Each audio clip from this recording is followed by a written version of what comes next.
What's up, guys? Welcome to the very first ever member exclusive video of Sledgehammer Horror. And this is, as you've seen on the title, a making of a My First Horror Movie episode. So the very first thing that happens when I make a My First Horror Movie episode, I have to have a guest.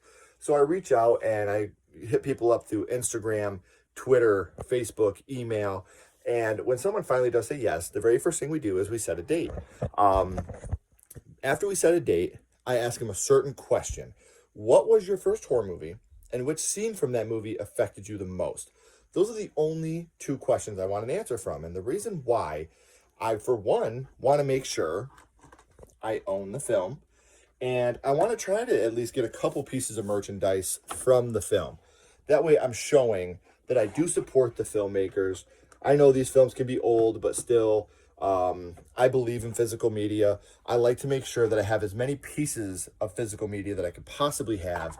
That way, it shows that I support, and because I just love to collect. Now, obviously, The Exorcist is the movie I'm going to be doing an example for. Once I have the movie, I have the scene, what I do then is I write a script. So, oh, you write a script? You're just talking about their first horror movie. Well, I like to talk about, this script right here is specific to Amber Brooke. Let's talk horror. Today I'm joined by the beautiful Amber Brooke. How you doing? And then I go into a little bit about them, who they are, what they do. Now, here's my setup. It's so simple. This is the door to my bedroom. You guys have all seen the house poster, My First Horror Movie. I have the chair folded up, obviously. I have the chair right here. Here is my stand right here. So I put the stand here. I connect my phone to it, and I tape my script right underneath the stand. So that way, I'm still making contact with the phone, but I'm also able to read the script at the same time. After I read the script and we go into what the first horror movie was, I always take the script off and I put it over here. You guys have probably seen me with a marker in my hand when I'm filming these episodes. A lot of times I'll write right on the script. And what I'm writing is, when they're telling me, oh, when Reagan had the head spin during The Exorcist, that really fucked me up. So what I'll be doing is I'll be writing Reagan headspin and the timestamp. So that way when I go in to do the editing, I know exactly where I'm at in the time, and I know exactly what scene we're talking about, just to make editing a little bit easier on myself.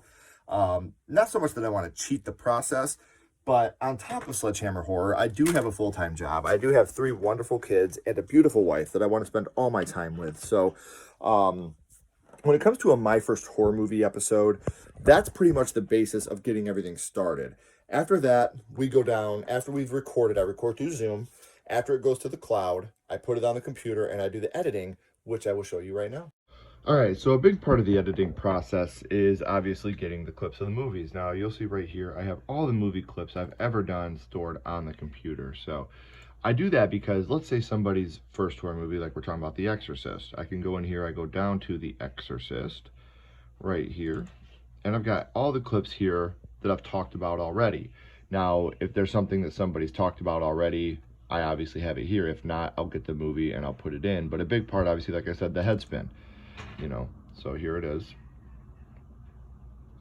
You've got Reagan doing the Exorcist headspin. So it's something that I don't have to go and find it in the movie again. I don't have to do timestamps on it. I keep the clip. For My First Horror Movie, I use Power Director 10.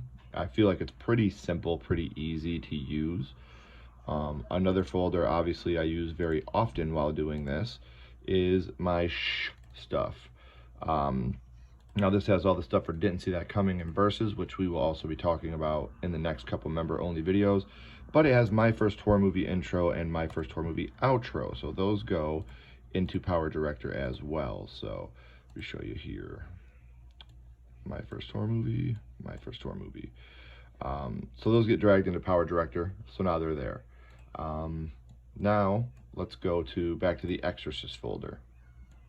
Let's just say we talked about every single one of these. It was one of those episodes where we talked about every single one. I put these in here. Now I have everything in here that I need. So once I get an episode, I will put it in here. Always put the intro first, obviously. Now, the episode I'm doing tonight, like we talked about earlier, is actually on Killer Clowns from Outer Space. So after I film this episode with Amber Brooke, I'll give you a little bit of a run through on how I put all the editing together, and you'll see a little bit on how it all goes together at that point. Another huge part of this is making a thumbnail. I think that's very important. So I use Pixlr. That's what I use to make my thumbnails. So what I do is I open the image, Again, this is going to be Amber Brooks. So here's the image of Amber. The first thing I always do is ratio preset 16:9. And then I try to center it to make sure Amber is the main focus. So if I'm cutting anything out, I don't want it to be Amber that's being cut out of this picture. Now add a text layer, my first horror movie. Now with this, again, the font that I use for this is called Elvita, I believe is how you pronounce it. And it didn't take for some reason. So, and then you want to make it big, not huge, but big enough to where it fits at the bottom of the screen and it is noticeable. So that, to me, my first horror movie. Put it down here in the corner. And then the episode. So the last episode I did was episode 306. So I come back over here and I know this is going to be episode 307. So episode 307. And I put this over here, bring this down. Now again, I don't want them to be like that. So over here, I make the 307 on top. So that way the 307 is actually on top of the My First Horror Movie. That way it kind of blends a little bit like that. Now obviously the Sledgehammer Horror colors, what I'll do is come up here to fill and gradient is what I like to do for the My First Horror Movie part. And rather than black and red, I use this turquoise-ish color, just like just like our logo. And then the 307, I do the same thing. But what I do here is I flip it. So with the last one, the black, I made the turquoise teal color. Now the red goes there, and on the other side is where I'm going to put my turquoise color. So that way you got the turquoise and red bleeding in together. I like that a little bit more personally now. Another thing I'm going to do is I'm going to come over here and I'm going to click add image.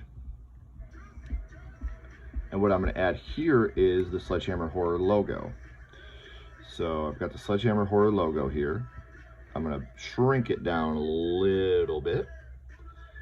And I'm going to put it up here in the corner.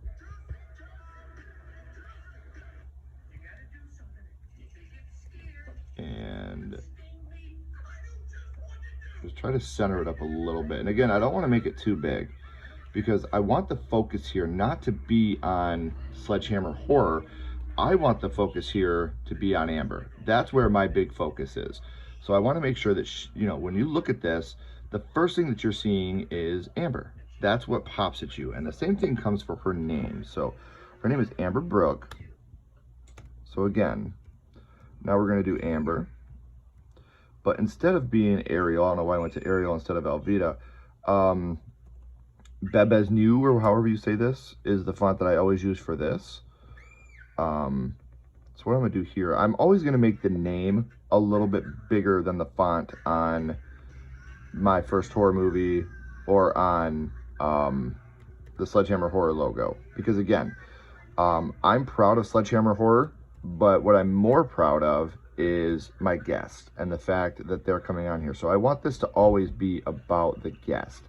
That's what this is about. So, and what I usually do with this, I'll center it a little more so it doesn't take the focus off her face.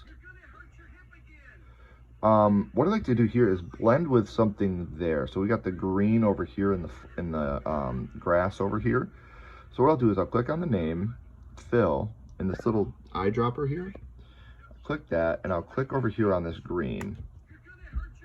See, now that blends a little too much, so I don't like that.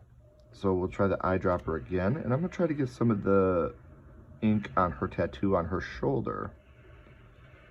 So it's almost a flesh color now. So we'll run with that for a second. I'm going to see how this looks. So far, I'm not really digging it. So I think I'm going to try something a little bit different. And if all else fails and I can't get something that I really enjoy because it's looking like it just doesn't pop enough, what I'll do is just do, again, a blend of red on the name because red will always pop. And then go up here to Styles, Outline, and make that the other Sledgehammer Horror color. So we got Styles, Outline, and again, Same thing right here. And now, I don't like how close their name is. So like, about like that. So this is about what I do when it comes to a thumbnail. Now, one last thing I'm going to do is I'm going to save this and I'm going to send it to Amber and see if she likes this. If she doesn't like it, then I will not use it. That's the big thing. I always am very willing to work with somebody. It's my episode, or it's my show and it's their episode. So I want to make sure that they're just as proud of this as I am. So that right there is how I make my thumbnails. I hope that was a little bit helpful for anybody that's looking to do that. So next I'm going to show you how I actually put the episode together. All right, guys, now I'm going to show you a little bit of the actual editing process. I'm not going to go too in depth with it because I know a lot of people don't really give a shit, but you can see up here on the top, I have all the clips that I'm going to be using. Now down here on the actual timeline, I have it lined up pretty close to when she talks about the title card. So what movie she watched. So what I do is I drag this down and I put it right over top where she's talking. Now I'm going to listen back and make sure that the title card pops right when she says the name of the movie. So let's see how close I am. Yeah, Killer Clowns from Outer Space. See, it's very close, but it's still a little off. So what I'll do is I'll make the timeline a little bigger so I can actually drag a little bit better. And I'll try to drag it over just a tad, maybe a hair, and we'll listen to it again. Yeah, Killer Clowns from Outer Space. See, I went the wrong way. Okay, so now we go back the other way. And now let's watch and see how close I am. Little Funko Pops here. I've got Jumbo and Shorty. Yeah, Killer Clowns from Outer Space. Still a little bit off. So, like I said, the editing, I'm very, very particular. I want the title card to pop the second that she says killer. The second that K hits is when I want that to pop. So, I am very particular about these things. So, this takes me a little bit. Yeah, Killer Clowns. See, it's still a little bit off. So, I'll move on. Here, I'm going to try one more time real quick because I don't want to keep you guys here forever. Yeah, Killer Clowns from Outer Space. That's pretty close. So I'll go through the whole episode. I'll put every clip up here that I have. Like I said, I got my notes down here, so I know exactly where we're talking and when. And then at the very end of the episode, I always cut a little bit early. So you'll look at here with me. More questions for you. Everybody else, as always, keep talking horror. Stay what you are, and we'll see you guys soon. So I leave a couple seconds there. And then I do my split. I don't know if you guys can really see. There we go. And I delete that end part. I go into and I modify. And I do a fade out at the end. And you can see it doesn't always fade completely out. See how it does like a half fade out? So I always drag that down to make sure it's a full fade out. And that's where I add my end screen at the very end. So now we bleed right into the ending. And we'll see you guys soon. The fade out right into the end. So an end screen I feel is very important because that's when you can promote your other videos. You could put your watermark in there to have people subscribe. So I feel like that's a very important tool to have. It's something little, but it's something you can add on to the end of all your videos. So that's pretty much the editing process. Like I said, I'm going to continue to edit this episode. Afterwards, up here, I click produce. And another big thing I can do as a recommendation, if you guys are doing this, MP4. It produces a little faster and the quality is a little better when you add it into YouTube. So that's how I always do it. So that is a making of the episode. So I just want to say thank you guys for watching. Here in the future, we're going to be doing a lot more of the behind the scenes stuff, and the other episodes will probably be a little more entertaining and a little more in depth because Ashley does the writing on the Didn't See That Coming and the Versus episodes, which next we're going to be doing an episode of Didn't See That Coming. So we'll be talking to you guys through how Ashley writes her script, how I do the editing, and the jokes that she writes and everything. So thank you so much for being a member of Sledgehammer Horror. This really does mean a lot to us. If there's any type of videos you would like to see as a member only, please leave a comment. Let us know what you would like to see. Until next time, guys, keep talking horror, stay what you are, and we'll see you guys soon.